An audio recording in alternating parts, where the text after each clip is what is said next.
There is a standard view about democratic societies and the role of the media within them. It's expressed, for example, by Supreme Court Justice Powell when he spoke of the crucial role of the media in affecting the societal purpose of the First Amendment, namely enabling the public to assert meaningful control over the political process. That kind of formulation expresses the understanding that democracy requires free access to information and ideas and opinion, and the same conceptions hold not only with regard to the media, but with regard to educational institutions, publishing, the intellectual community generally. It is basic to the health of a democracy that no phase of government activity escape the scrutiny of the press. Here, reporters are assigned to stories fateful not only to our nation, but to all nations. Congress, says the First Amendment, shall pass no law abridging the freedom of the press. And the chief executive himself throws open the doors of the White House to journalists representing papers of all shades of political opinion.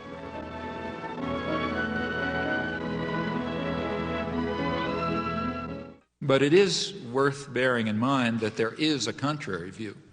And in fact, the contrary view is very widely held and deeply rooted in our own civilization. It goes back to the origins of modern democracy, to the 17th century English Revolution, which was a complicated affair like most popular revolutions. There was a struggle between Parliament, representing largely elements of the gentry and the merchants, and the royalists representing other elite groups, and they fought it out. But like many popular revolutions, there was also a lot of popular ferment going on that was opposed to all of them. There were popular movements that were questioning everything: the relation between master and servant, the right of authority altogether, all kinds of things were being questioned. There was a lot of radical publishing. The printing presses had just come into existence. And this disturbed all the elites on both sides of the Civil War. So as one historian pointed out at the time in 1660, he criticized the radical Democrats, the ones who were calling for what we would call democracy, because they are making the people so curious and so arrogant that they will never find humility enough to submit to a civil rule. Now, underlying these doctrines, which were very widely held, is a certain conception of democracy. It's a game for elites. It's not for the ignorant masses who have to be marginalized, diverted, and controlled, of course, for their own good. The same principles were upheld in the American colonies. The dictum of the founding fathers of American democracy that, I'm quoting, the people who own the country ought to govern it, quoting John Jay.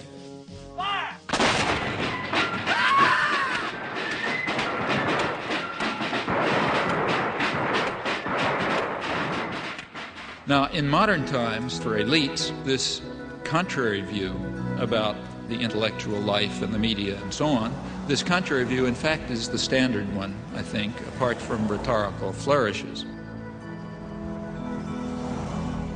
From Washington, D.C., he's intellectual, author, and linguist, Professor Noam Chomsky. Manufacturing Consent. What is that title meant to describe? Well, the title is actually borrowed from a book by Walter Lippmann, written back around 1921, in which he described what he called the manufacture of consent as a revolution in the practice of democracy. What it amounts to is a technique of control. And he said this was useful and necessary because the common interests, the general concerns of all people, elude the public. The public just isn't up to dealing with them, and they have to be the domain of what he called a specialized class. Notice that that's the opposite of the standard view about democracy. There's a version of this expressed by the highly respected moralist and theologian Reinhold Niebuhr, who was very influential on contemporary policymakers. His view was that rationality belongs to the cool observer, but because of the stupidity of the average man, he follows not reason but faith. And this naive faith requires necessary illusion and emotionally potent oversimplifications, which are provided by the myth maker to keep the ordinary person on course.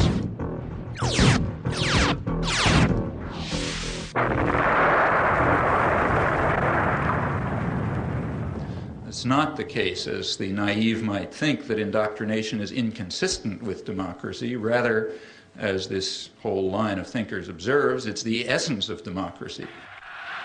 The point is that in a military state or a feudal state or what we would nowadays call a totalitarian state, it doesn't much matter what people think, because you've got a bludgeon over their head and you can control what they do. But when the state loses the bludgeon, when you can't control people by force, and when the voice of the people can be heard, you have this problem. It may make people so curious and so arrogant that they don't have the humility to submit to a civil rule, and therefore you have to control what people think.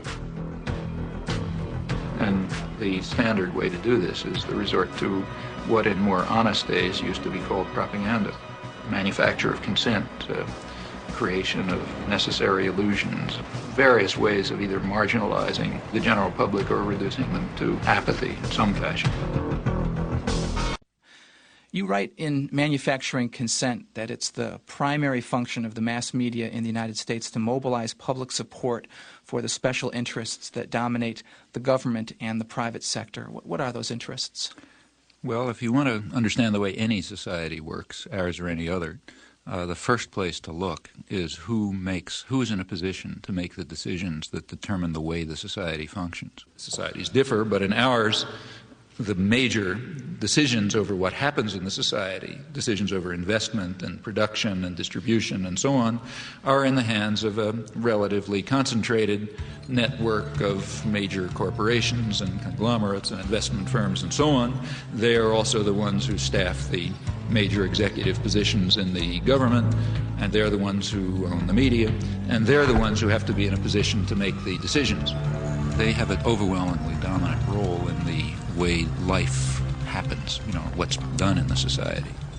Within the economic system, by law and in principle, they dominate.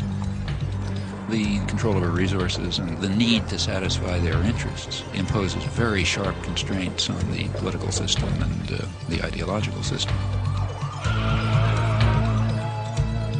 When we talk about manufacturing of consent, whose consent is being manufactured? We can, to start with, there are two different groups. We can get into more detail. But at the first level of approximation, there's two targets for propaganda. One is what's sometimes called the political class. There's maybe 20% of the population which is relatively educated, more or less articulate. They play some kind of role in decision-making.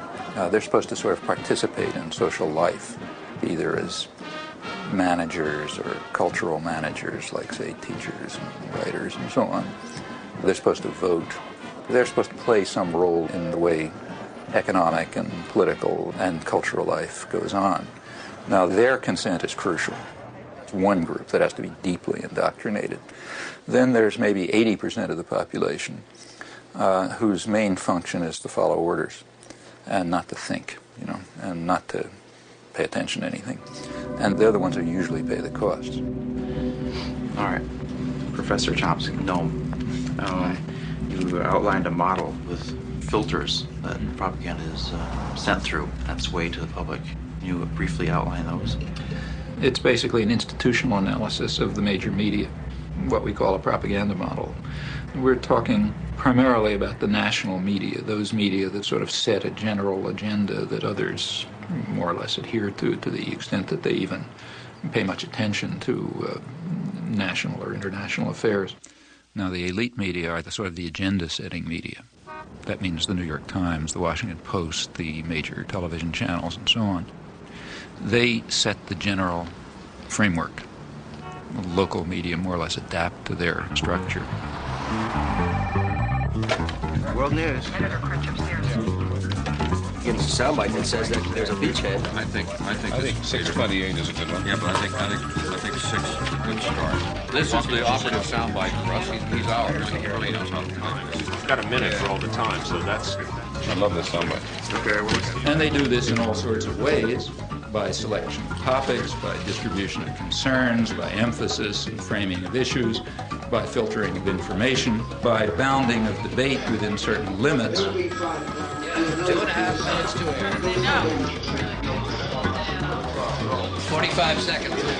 They determine, they select, they shape, they control, they restrict in order to serve the interests of dominant elite groups in society. There is an unusual amount of attention focused today on the 5 nations of Central America.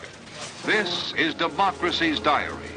Here for our instruction are triumphs and disasters, the pattern of life's changing fabric. Here is great journalism, a revelation of the past, a guide to the present, and a clue to the future.